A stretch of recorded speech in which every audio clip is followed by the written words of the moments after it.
Welcome to Buddhas in Your Landfill. Okay, this is the first time I'm trying out live Facebook. This is a work in progress.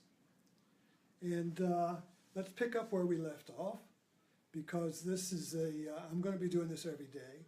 And each day will build on the previous day, but it'll be a new day. So it'll be, if you just tune in for the first time, that's great. If you could continue with it, that's even better. And also on my Facebook page, Buddhas in Your Landfill, there's a place to comment. And I won't be answering comments during the talk, but afterwards we can discuss what we talked about.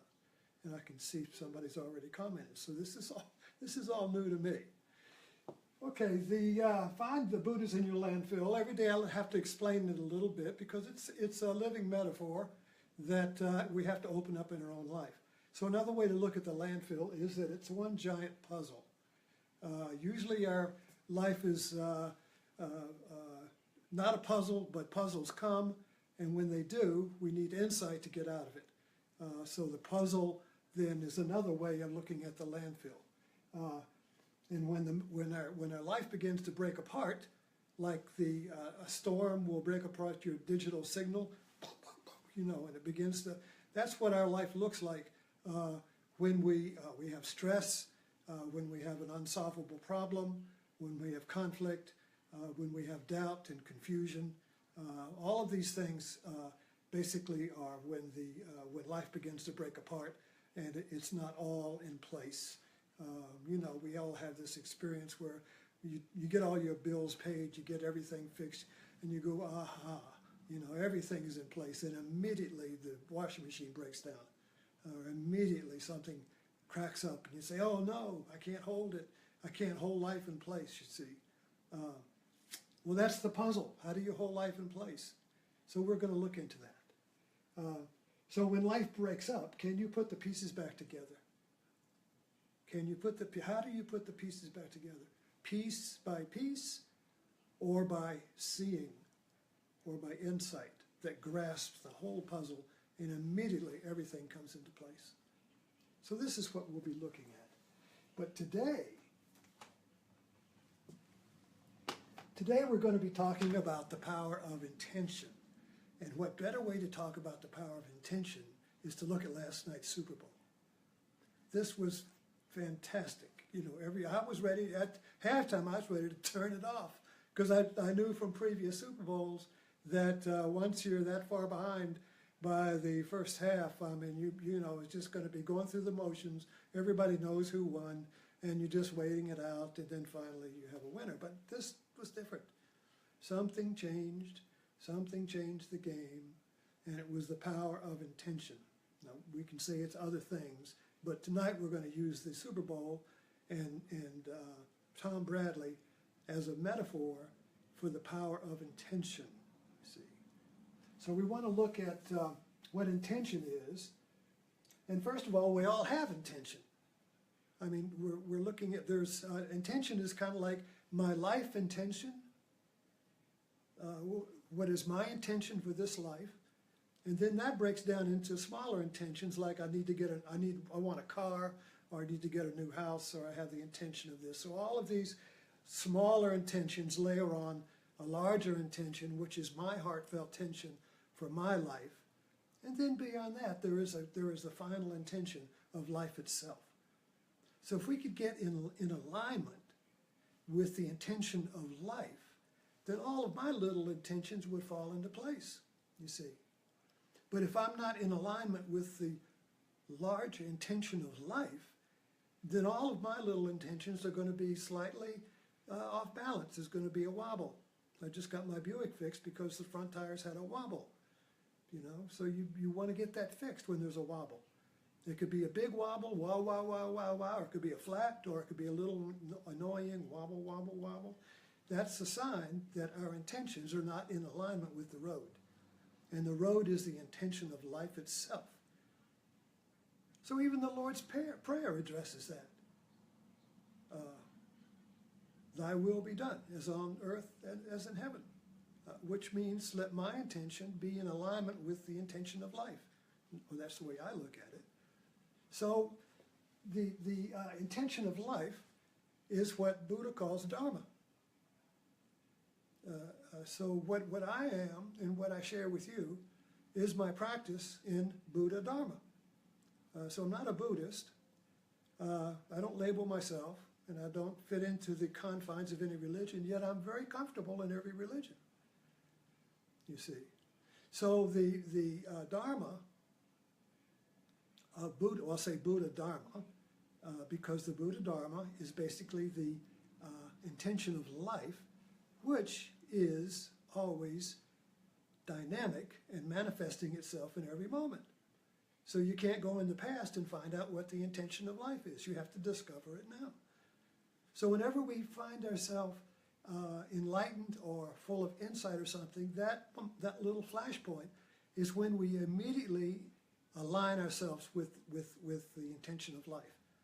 And then, of course, our superficial or personality or ego intentions come right back in and steer the car back on its road. So let's take a look at this idea today of intention. So what is your heartfelt intention? See, there's mind intentions, but there in every one of us there is a heartfelt intention. It could be to find union with God. It could be to find true love. It could be to find what's my purpose? What am I supposed to do? You see, that was mine. How can I be of service? My life was always given my nature. How could I make this in service? You see, so this is not a one moment discovery. This is an ongoing discovery of your intention. But getting back to Bradley and the Super Bowl, you could really see that the intention of the Patriots, personified by the quarterback, who is the head of the team, activated this intention, and they created the game to go their way. And it took the timing away from the Falcons, you see. Before they activated that intentions, the Falcons had the timing. And I thought, man, the Patriots have lost their timing. Nothing's working. They're out of sync. They got a wobble. Then suddenly they realigned and they had timing. And then now the Falcons were thrown off. It wasn't clicking for them. They had the wobble. So this is sports. Who's got the wobble, right? Okay, so we could see that the Super Bowl in that game really manifested a life teaching.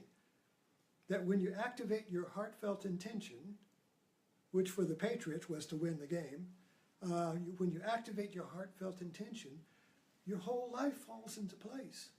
All the puzzles fit. Life is one. The world is one. It's not fragmented like we think. It is one, but it only unites when we connect with our heartfelt intention. That intention, if we connect with the life intention, you see, the intention of life is one. It's not like everything in life, you see, is interrelated. Lions don't have an intention separate from zebras. The intention of zebras and lions fit together as one environment. So life is the whole intention manifested by separate intentions. So the piece, must get in alignment with the whole intention. And our problem is that because we're out of alignment, and our society is, and every society is out of alignment, in a sense, some more than others, it's very difficult to find the intention of life in a social group or in a system or a society that has a different, that intention is going off on a tangent, you see. When that intention starts separating the intention of life, the intention of the whole, and the separate and the intention of the one, the intention of the part starts separating, a great tension develops, and it wants to pull it back, and we can see that happening in the country. There are two intentions going, and this tension is building and building to pull it back, to get in alignment, you see. Well, this external is also a manifestation of our internal life, our internal search for my intention and my wholeness and my purpose and my goal, and we can't be found in the past. past is dead. The past can't give it to us. The future can't give it to us. The future doesn't exist. The past doesn't exist except in my mind, you see. So I have to discover it. And that's what I'm really about, day by day, is the discovery of this alignment with life. And when you're in life is creative. And when you're in alignment with life, creativity breaks out. Life is joyous. When you're in alignment with life, joy breaks out. And we all know this. We all experience this in little bits of stops and starts, you see.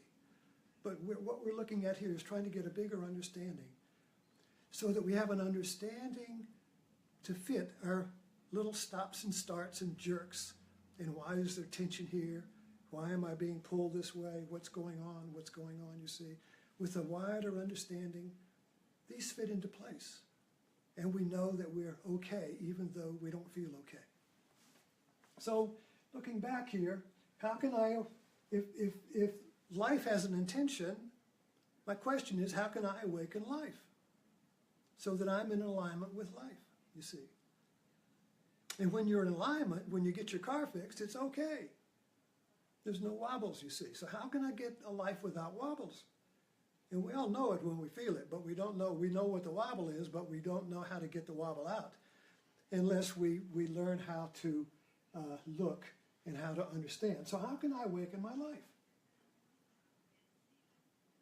Okay, so getting back to the Super Bowl, the Patriots, any team, relies on their training, which we can call practice. Okay, so a practice is your ongoing training. Every master practices. You may be a master at the piano, but they still practice. And enlightened Buddhas or enlightened masters still meditate. They still practice. They still read their scripture. They still practice, you see. So practice is both what you do naturally, eventually. When you start out, it's not what you do naturally, but it's what you do, and it's what keeps you in alignment. The practice keeps you in alignment. So when you start a practice, you feel out of alignment. You say, what good is this? I don't see any results, you see. But that's because that's what happens when you start a practice. There's pain because the mind's practice, which is habitual and conditioning, is going in one direction, and the practice is saying, go ahead and do this, and there's a tension. So there has to be a commitment, okay? But then after a while, they get in alignment, so your practice and your everyday life is the same. So what I have been teaching and using as my own practice for the last 6 years, and basically teaching it has been my practice, is a guided meditation called Yoga Nidra, and it is on it's on the page. You'll find it there. And the one I've been using has been taught by Richard Miller, which he calls I Rest, and there's a book on it. I got an Amazon thing. You can order the book and the CD. But it is a deep, guided meditation, an interior journey through the habit thinking of the mind to bring you down like you were in a diving bell, going down to the deep ocean, deep still ocean, to get you in touch with your heartfelt intention. Okay? So I put this on here because it really works. Like I said, I've been teaching it for 6 years, and the people that really practice it have found great results, effects in their life. Insomnia, it teaches you how to realign your life when you encounter a bumpy road or stress or confusion or doubt, or when you're split into two crossroads. That's the big one. The either or, should I do this or that? And both of them have value, you see. So when that happens, you go wow, wow, wow, wow, wow, wow, wow, and it goes up into a panic attack, and you have to take a pill or go see a therapist, you see, or drink a martini like I do. But we'll get into these things later. So the main thing I wanted to get in today was to get a grip understanding of the power of intention, because when your intention is awakened, you create the world you live in. When the intention of Tom Brady and the Patriots was awakened, they created the game they played in. That game wasn't created for them. They created the game. You understand? That is a hard thing to grasp, that we create the world we live in through our intention. But if our intention is divided, we create a fragmented, divided world. So everything is either or. I don't know. I can't decide, you see. All right, but when the intention is firm and the intention is one, there is no choice. You just do your intention. You just do your will. You just do what you're doing, you see, and you trust the intention. So that's why when I do these talks with my class, I don't have, I have a few talking points here, a couple of ideas. I wanted a metaphor. The Super Bowl was my metaphor. But I trust the intention that this talk will unfold in an understanding that is helpful to you and to me, because I learned from these talks too. Their talks are doing me, really. They're doing us if you're in relationship with this, you see. So whatever you do, you'll discover that when your intention is single-minded and from the heart, which means that it's in alignment with life and your life, you see, they're one. Life and your life is one, fundamentally. When we live in the mind, it's two, but in the heart, it's one. So when we get in touch with the intention in our heart, we find ourselves in alignment with the intention of the whole cosmos. And the creative energy of the whole cosmos is now your energy, and you become one big bang. You are creating your world through your intention, and then you live in it. We create a world, and then we live in it, you see. So take a look at the Yoga Nidra. Nidra means sleep, and yoga means union with your intention, your life. So this is a paradox. You want to become awake, but you become awake through sleep. So the Yoga Nidra takes you deep into the awakeness of the silence of your being. And from the viewpoint of this awakeness, your mind world is asleep. So we think it's awake, but we leave the awakened sleeping mind and we descend to the sleeping awake mind. And then we come back to the world invigorated and refreshed and in alignment, you see. So this is like taking your car to the shop, which I just did, and getting the wobbles taken out of your wheel and get your wheels in alignment so you can stay on the road of life and that you're not veering off. As you know, that's a sign you're out of alignment. You're drifting off, you see, and you keep pulling back. All right, so Yoga Nidra is a body shop to align you with the road of life. And it's a 20-minute exercise thing. But I can really promise you that if you really do this and you make this your intention, and you don't criticize, you don't fight it, and you don't say, oh, it's no good, who is this, and who is this? You can go look at Roger Miller on the internet. It's irest.com. And he's been a great influence in my life. Check this out and see how it makes you feel. That is your key to alignment. How does it make you feel? Well, that's it for today. And thank you for tuning in to this online talk. And it'll be on I guess it'll be there on my page so you can see it again.